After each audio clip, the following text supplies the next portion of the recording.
Hey you guys, what's up bird dogs? I know I look weird. Like, I'm just gonna be completely honest. So I did have a pre-recorded video that I actually was in the middle of editing, but several things. So I did get my new laptop, and on my old laptop I had Windows Movie Maker that I would use to edit. Well, you can't download Windows Movie Maker anymore, so I had to find a new video editor. Um, and so this new video editor that I have, it's really awesome, but it takes a really long time to edit. And I recorded a video. There was two things wrong with it. It's too similar to a video that I just made, and I just didn't like the quality of it. I was very like lazy talking, and I had notes, and it looked like I was reading directly from a script. It didn't look like I was looking at notes. And I was just like, I've been trying to edit it for I think 2 weeks now. I just couldn't do it. Like, it was just too much. Not just the difficulty of editing, because it is kind of difficult to edit it with the editor considering how new it is to me, and how long it was taking, but I just didn't like the quality of it. Like, it had some really cool edits in there, but even if I had the best edits, it just would feel ingenuine to go ahead and post that, considering I just posted something similar to it. And so I just wanted to talk about something different today, but I see I'm already like a minute, almost 2 minutes in. Let me go ahead and wrap up everything else that I want to say. I'm hoping that this will be one of the last free verse videos that I do for a little while. I want to get back to talking about topics that you all want to hear about. I did run a poll on my Facebook group, Bird Dog Real Estate, and if you're a part of the group, you can see the poll. It's in the announcement section, and I try to repost it every day, so people who didn't vote get a chance to look at it, and they get a chance to vote or add their own opinions or additions to things that I should make videos on. And so yeah, I trying to get back to that kind of quality. It's a new year, kind of starting it off rough on my YouTube channel, but it's okay. Like, everybody starts somewhere. Let me see. Was that it? Hello, Lucy. She's just creeping up on here. Yeah, go ahead and show your face. Don't act like you're not crawling up. Yeah. Okay. Goodbye now. Goodbye. Go away. I think that was it. It kind of made me upset because I was like, I don't want to just go another week, because I did skip a week. Unfortunately, I did have to skip a week from making videos, and I was like, I don't want to ever do that again. I know how I get. If you look at the history of my videos, I tend to have I take a lot of breaks. I used to take a lot of breaks because I would get discouraged. It wasn't even me being discouraged. It was just me not having a laptop and not editing this video properly. And so, yeah. But that was pretty much it. I just wanted to get that out of the way, so you guys are like, what? I thought it was going to be a different type of video.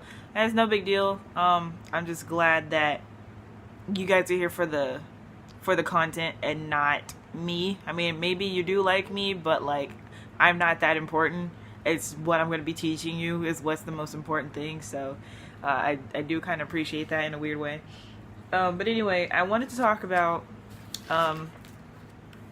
assessing repairs on a property as either a wholesaler or a bird dog. Now, you would not really do this as a bird dog. So, my son is in the background laughing. Okay. As a bird dog, you would kind of, oh my God, you would maybe kind of eyeball it a little bit, or you ask your investor some questions or something. You're not going to really be, unless you're a general contractor already, you're not going to be there actually assessing the repairs and being like, oh, it's a 15K rehab. No, that's not really what you're going to do. Even as a wholesaler, you shouldn't be doing that if you don't even have the experience in getting repairs and stuff. I would do it because that's what everybody told you to do. And I wish people would be more specific. Like, you really need to study. You really need to study the repair costs of different things before you start throwing on repair costs, because, man, it messes me up. Because people literally say cosmetic repairs when the place needs to be torn down almost. Like, why in the world would you say that that's cosmetic repairs? What do you think cosmetic means? Cosmetic, if you don't know, cosmetic repairs literally just means Let's just say a renter was in the house and they kept the property up well. It just needs either new carpet or some new flooring and paint. That's what cosmetic repairs are. That'll run you up $5,000 to $10,000. It's not a big deal at all. You can't say cosmetic repairs when the kitchen needs to be redone, or when you need new doors, when you need new windows. That's not cosmetic, okay? I just want to get that out the way before I go too deep into it. Which, I mean, it is a big point. Like, a lot of people, it's just a lot of complaints going on about wholesalers right now. That's why I'm trying to push bird dogging on people, so people won't be putting properties under contract that are completely out of whack numbers, and daisy chaining, and just inexperienced people doing a whole bunch of stuff. And not having experience is fine. We need to get rid of this shame of having to pretend to be something you're not, because we can tell. I'm not trying to throw any shade, but somebody asked about an LOI in my group earlier today. Was it today or yesterday? Something. I replied to them, and if you don't know what an LOI is, that means letter of intent. It's similar to what's that thing called? Proof of funds, POF. Okay? If you are giving someone a letter of intent, that means you intend to buy the property. A wholesaler, unless wholesaling is just their first exit strategy and they can buy it if they don't find a buyer for it, but other than that, a wholesaler should never ever provide a letter of intent. The letter of intent needs to come from the buyer, if you're going to get one from your buyer. Otherwise, you can put down earnest money, or your buyer can put down the earnest money for that property. You don't need a letter of intent. Literally means, on top of this contract that I'm already signing with you, I'm going to buy this property. That's what a letter of intent is. So if you're a wholesaler, you shouldn't be doing that. And so I'm going to be talking about, like, this is a property inspection sheet. I got this from REI Pro, myreipro.com. They really need to, like, give me an affiliate link, because I'll be plugging them everywhere. But if you have the service, you can download this. You can find these pretty much anywhere. In a future video, I'm probably going to provide you a link to this. I might link it down here when I get the time to do it. But anyway, it's just simple stuff to give you a roundabout estimate on how much things will cost, and how much things will cost to repair. So it goes, like, it tells you about the carpet, the floors basically, if it needs paint or trim, the kitchen, the appliances, the bedrooms, the water heater, the HVAC system, the floor leveling. There's a difference between flooring and floor leveling. That is a lot more work. The roof, paint and trim again for the outside, windows, landscaping, the driveways, the foundation, garage repair, like the driveways and sidewalks. Did I say what? I don't know. This is uncut and unedited for all you guys. You will see how much I mess up on a regular basis. Okay. And the foundation, those aren't too bad, unless it's just like you can't drive on it. An investor's not really going to worry about it if it's a rental property. Now, if it's a flip, they have to take that into consideration. And so then it just depends on the case, or how much concrete they're going to have to buy and put down. So that, you can't even assess that. Don't even try to. And garage repair, that's, yeah. And so this sheet just gives you all those things and, like, little price points to have a general idea for that. And once you fill that out, then I would go ahead and recommend, a lot of people recommend this, just add another 10% on there. So if you get, you need $15,000 repairs, I know I should be able to do that simple math in my head, but I'm trying to concentrate on the words I'm going to say next, so I'm not trying to distract myself.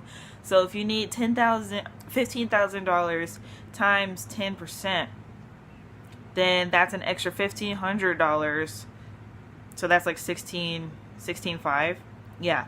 So that's around about $16,500, which is like, okay, if you get that $15,000 from this sheet, not you just looking at stuff and making that number up.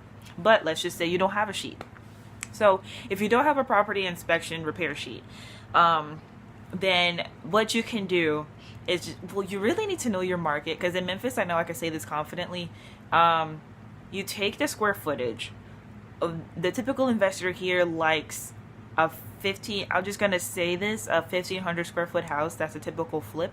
And so you can go by, if it needs minimal repairs, you could just say like $15 per square foot. If it needs a lot of repairs, probably like $20 to $25 per square foot. If it's total rehab, you need like $35 per square foot. Like you just gotta know that roundabout number, because you really don't know. And then on top of that number that you get from doing that multiplication, let's just say again, we get a number of, okay, 1,500 square feet, right? Let's just say $20 per square foot, because you know most of the rooms are good, but the living room needs a lot of work. You know, they had hardwood in there, and the hardwood is totally messed up. So it's like real hardwood, not vinyl, real hardwood, and they're gonna have to take it up, and hardwood is more expensive if they decide to repair the hardwood instead of like putting carpet down or whatever the case is. So 1,500 times 20 equals, I put plus, see, this is what I would edit out, but see, I'm being all raw and good for you guys. So that's $30,000 even. So then once you take 10% of that and add it again, just say $30,000 repairs. That would not come from a living room needing more flooring. I'm just trying to give an example, but you can tell when like it needs a lot of work versus, oh, it doesn't need that much work. And you can just get either 15, 20 to 25 in there somewhere, and then like 30 to 35 up there when it's a lot of repairs needed.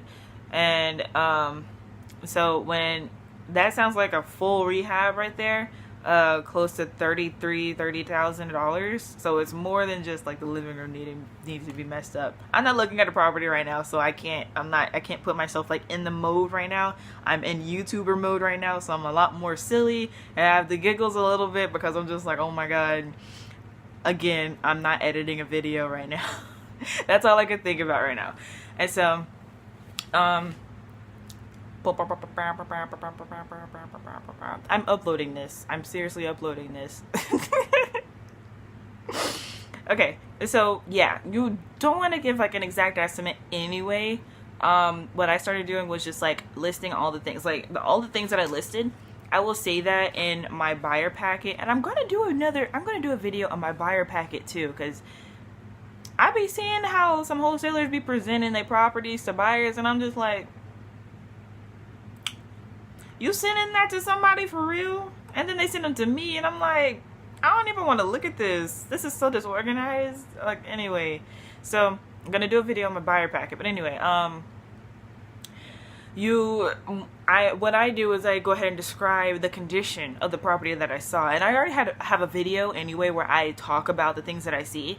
But if I watch the video again, or if I just happen to remember something that I didn't point out in the video, or my husband saw it and he wasn't in the video to say it, then I'll type it up, and then they can read it. They'll be able to see everything that I'm talking about, and then from there they can pretty much assess their own repairs. Of course, they want to go look at the property, or they send their own contractor or something, but they have a good number of what would need to be done to it. If they see water damage in the ceiling, or if there's a patch in the roof, they know whether they want to replace it or repair it.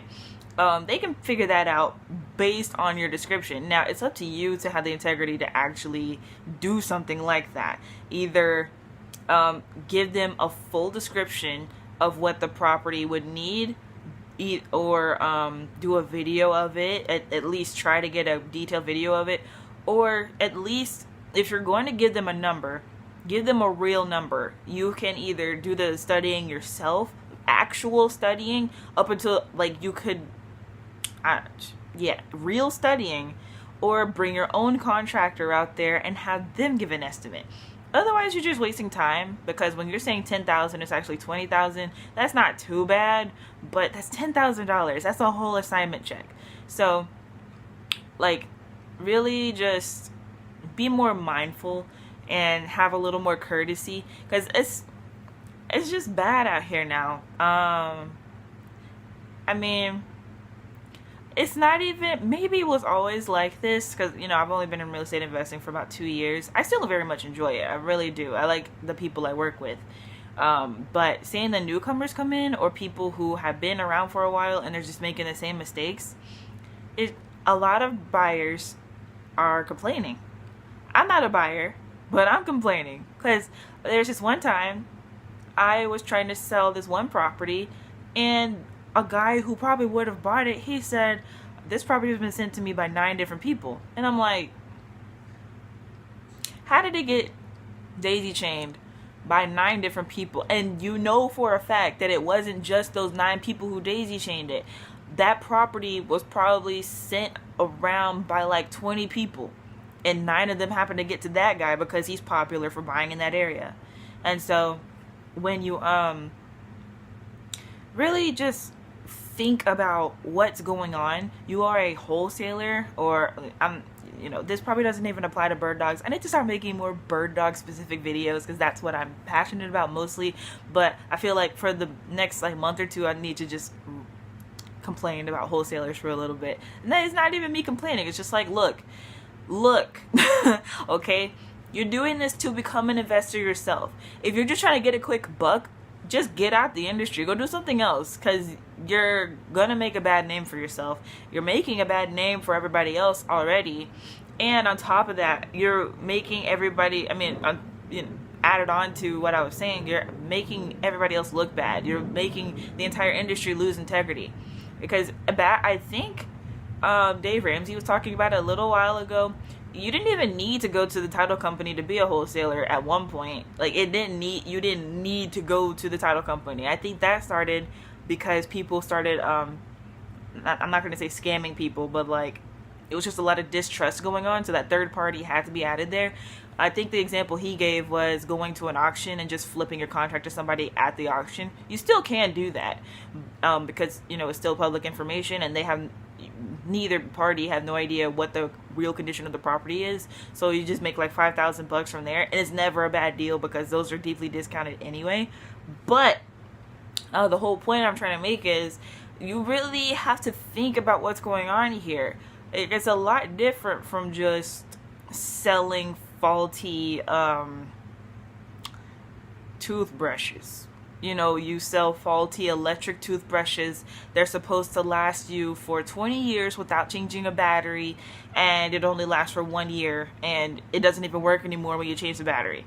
You know, that's not a big deal. Even though it's still scummy behavior, that's not as big of a deal. But when you're talking about real estate, you're dealing with people's houses, people's livelihoods, people's real money. An electric toothbrush would probably cost like at the most $100. But when you're talking about multiple thousands of dollars, you shouldn't take that lightly. And you shouldn't feel like you have a right to be scamming people on that type of scale.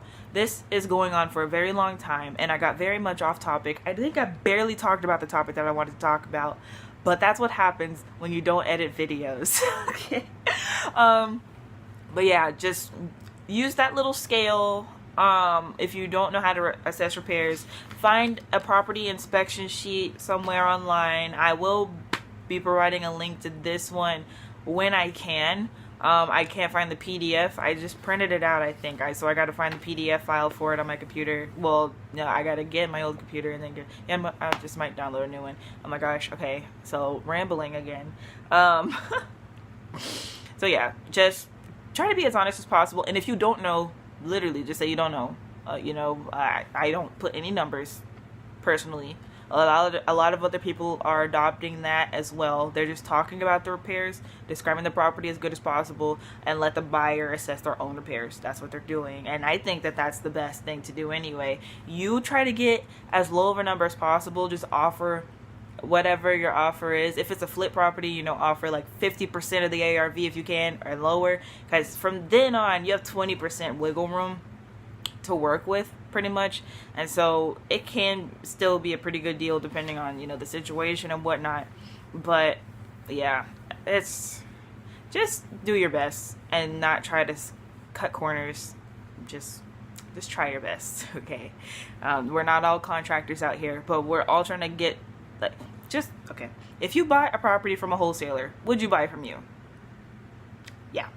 Just think about that. Okay, bye bird dogs.